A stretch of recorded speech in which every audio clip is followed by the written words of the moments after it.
కేటీఆర్ వెళ్ళేమో అమిత్ షాని కలుస్తారు, తెల్లారే అమిత్ షాని తిడతారు. కేసీఆర్ మోదీ దోస్త్ అంటారు, మళ్ళీ తెల్లారే మోడీని తిడతారు. అసలు ఇది చూస్తే తెలంగాణ ప్రజలు కన్ఫ్యూజ్ అవుతున్నారు, పాలు నీళ్ళలో కలిసిపోతున్నారు అని అనుకుంటున్నారు.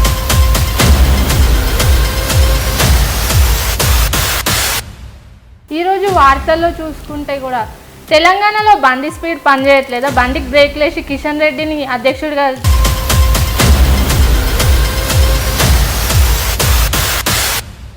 చేయాలనుకుంటున్నారు. ఇప్పుడు ఎవరైనా సరే పార్టీ గురించి కష్టపడ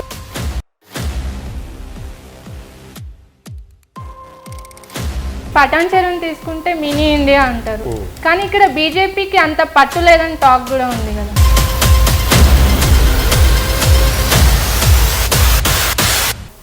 బీజేపీ పట్టు లేదని ఎవరన్నారు?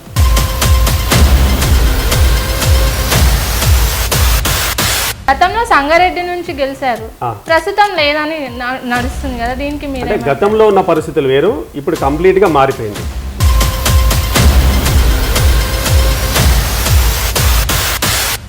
పటాన్ చెరు నియోజకవర్గంలో ఎగిరేది భారతీయ జనతా పార్టీ జెండా 100% ఎవరికి ఎట్లాంటి అనుమానం లేదు.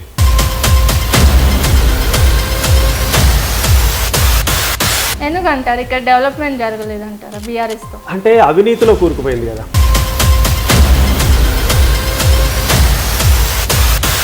చిన్న నాయకుని దగ్గర నుంచి రాష్ట్రంలో ఉన్న నాయకుని వరకు కంప్లీట్గా అవినీతి వ్యవహారాలు కూరుకుపో.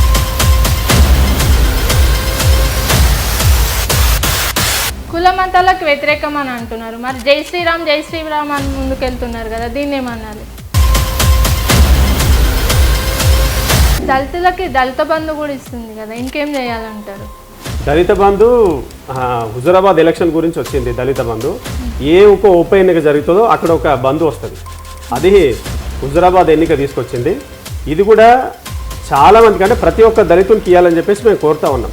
ప్రతిసారి ఎలక్షన్స్ వచ్చినప్పుడల్లా బీజేపీయే ఈసారి అధికారంలోకి వస్తుంది అని అనుకుంటున్నారు, కానీ రావట్లేదు. కానీ ఈసారి ఎలక్షన్స్లో ఫేస్ చేయగలుగుతారా మీరు? మనం అనేక రాష్ట్రాలు చూసినాం, ఇప్పుడు ఈ రాష్ట్రంలో అధికారంలోకి వస్తుందని చెప్పడానికి నేను ఒక 2 ఉదాహరణలు కూడా చెప్తాను. మీరేమో ఎంత చెప్తున్నారు, మొన్న రీసెంట్గా ఒడిశాలో జరిగిన రైలు ప్రమాదం కేంద్రం నిర్లక్ష్యమే అని ప్రతిపక్షాలు బలంగా ఆరోపిస్తున్నాయి, మరి దీనికి ఎలా చెప్తారు?